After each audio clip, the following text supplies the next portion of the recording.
Every day, we see things move. Rockets launch, helicopters hover, planes fly overhead, skates glide on ice, and toys float in water. Most of the time, we don't stop to ask how any of it works. But behind each movement is a set of rules that never change. In this video, we're looking at how motion and machines work together. From the shape of a rocket to the sound of spinning blades, each design choice helps things move efficiently, safely, and predictably. Rockets are pointy, mainly to move through air more efficiently. When a rocket launches, it must push through Earth's atmosphere at very high speeds. Air resists this motion, creating drag. A pointed nose, called a nose cone, helps split the air and guide it smoothly around the rocket instead of letting it pile up in front. At higher speeds, especially near or above the speed of sound, air pressure becomes a serious problem. A blunt shape would create strong shock waves and extra resistance, wasting fuel and slowing the rocket down. A pointed design reduces this pressure buildup and keeps the rocket stable as it travels upward. The shape also helps with control. Air flowing evenly around the rocket makes it less likely to wobble or veer off course during launch. Rockets aren't pointy for style. They're shaped to fight air resistance, save fuel, and stay stable on the way to space. Once rockets leave the atmosphere, air resistance no longer matters. Helicopters are loud because of how their spinning blades move air. A helicopter stays in the air by spinning long blades called rotors. As these blades cut through the air, they push air downward to create lift.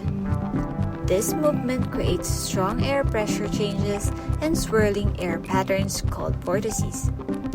The blade tips move especially fast, sometimes close to the speed of sound.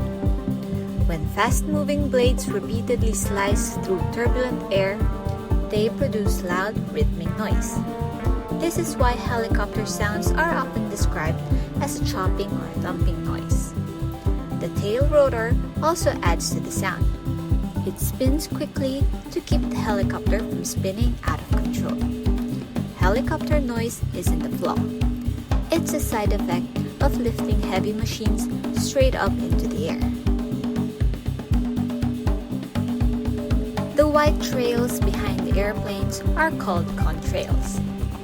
They form when hot exhaust from airplane engines meets very cold air high in the sky. Jet engines release water vapor. At high altitudes, the air is cold enough that this water vapor quickly freezes into tiny ice crystals. These crystals cluster together and form long white cloud-like streaks. Contrails can disappear quickly or stay for hours. This depends on how cold and humid the surrounding air is. Dry air makes contrails fade fast, while moist air lets them spread and linger. Contrails are not smoke or pollution clouds. They are frozen water similar to thin high-altitude clouds. Not all planes make visible contrails. Ice skates have blades to reduce friction and help skaters glide. The blade is thin and sharp, which concentrates the skater's weight onto a small area of ice. This pressure slightly melts the ice beneath the blade, creating a thin layer of water. That water acts like a lubricant, allowing the skate to slide smoothly. The blade edges also give skaters control, letting them push, turn, and stop. Without blades, shoes would grip the ice too much or slip unpredictably. The blade design balances sliding and control. Ice skating works because of pressure, friction, and physics. The blade shape makes controlled movement possible. The grooves in blades help skaters steer and stop. A rubber duck floats because of buoyancy and density. Objects placed in water push water out of the way. If the object weighs less than the water it displaces, it floats. A rubber duck is mostly hollow and filled with air, making it very light for its size. Even though rubber itself is heavier than water, the air inside lowers the duck's average density. This allows water to push up on the duck with enough force to keep it afloat. Floating isn't about shape alone.